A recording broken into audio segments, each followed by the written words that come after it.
This presentation will provide a brief overview of common fire suppression practices. As a homeowner and CFA volunteer, you should have a general understanding of the practices involved in putting out wildfires. You should also be aware of some of the evolving ideas and controversies around the use of wildfire to accomplish fuels reduction and other objectives. In Oregon, there are thousands of wildfire ignitions each year. The vast majority, about 97% in an average year, are controlled and extinguished before they reach 10 acres or more in size. A few fires, however, burn so intensely that there is little firefighters can do, and they can reach thousands or even tens of thousands of acres in size. Detection is a critical part of the fire suppression process. The sooner fires are detected, the sooner they can be put out. High mountain lookouts were a key part of the detection process in the past, and some lookouts are still staffed. However, more recently, video cameras have been installed in some of these same locations, and these are remotely monitored, providing a new tool in the detection toolkit.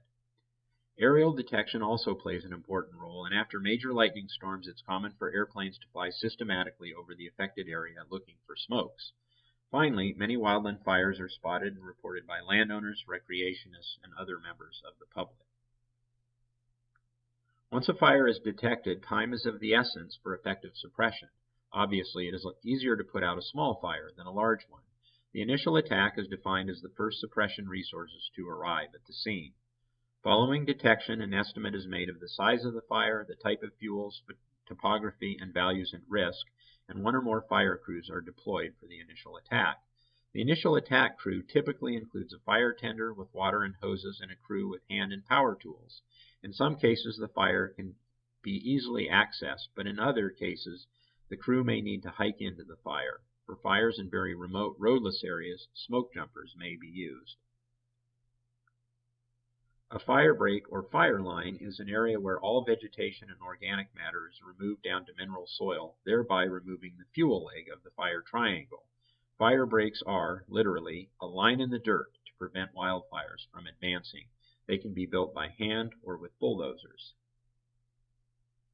Depending on flame length, firefighters employ different tactics to combat a blaze. If the flames are less than 4 feet in length, a fire line can be effectively constructed at the front of a fire with shovels and axes.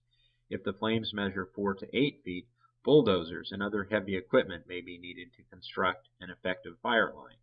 Where bulldozers are unavailable, fire engines with hoses and water might be used to knock down the flames before fire crews with hand tools can work.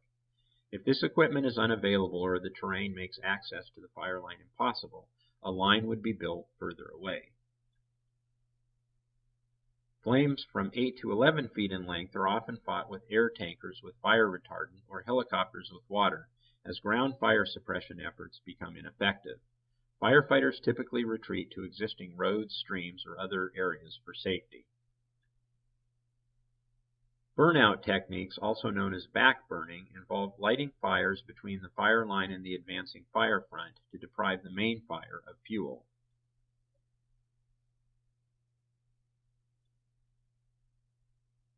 Mop-up is a big part of any fire operation. Once the main fire has been suppressed, there are often still burning stumps, logs, snags, and other fuels that could reignite a fire if not put out.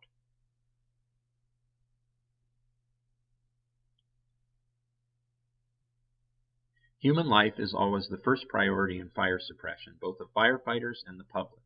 Safety is stressed in training and during fire suppression operations, and crews are constantly evaluating conditions and potential escape routes. Nevertheless, firefighter fatalities have occurred in recent fire seasons, prompting a closer look at firefighter safety and proposals for less aggressive attack to minimize firefighter casualties. Property is usually the second priority. This includes homes, outbuildings, and other infrastructure, as well as private property such as timberlands. As noted in the previous module, many fire agencies do not fight structural fires, but may help with suppression in the immediate vicinity of the structure. However, fire agencies will not protect structures when attempting to do so would result in unacceptable risks for firefighters. Preventing damage to or loss of resources is another important objective in fire suppression, and for some agencies, resource protection comes in second in priority after personal safety.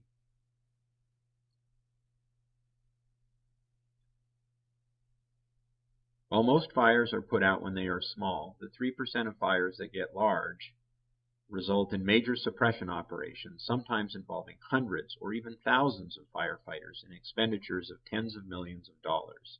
Fire camps are large and complex operations, and fire suppression is a big business. In some cases, fires may be allowed to burn in more remote areas, such as national parks and wilderness areas. One reason for this let burn policy is that wildfires burning at lower intensities can accomplish much useful fuels reduction and result in other desirable ecological effects. Another reason is that fire suppression in remote areas can be extremely difficult, expensive, and dangerous, and the suppression activities, such as creation of fire lines, can result in damage to natural resources. The use of these so-called wildland use fires must be balanced with the risk to human lives and infrastructure if the fires were to spread outside of the designated area. As a result, wildland use fires are typically only allowed to burn under less extreme conditions when these risks are relatively low. Another approach in fire management is the confine and contain strategy, also known as box and burn. The idea here is that instead of taking on a fire directly, fire managers will back off to natural or human-made fire breaks, such as roads, ridges, and water bodies, and set backburns to consume the fuels that would otherwise feed the main wildfire. This video describes how a box and burn approach was used in a fire in Arizona.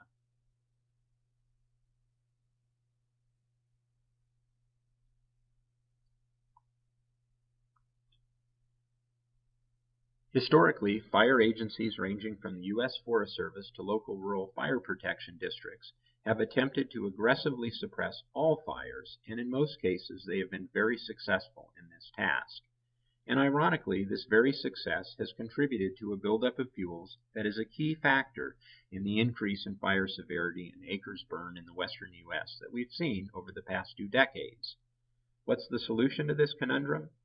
For the wildland-urban interface and other locations where homes and human infrastructure are at risk, aggressive fire suppression is likely to remain the default policy.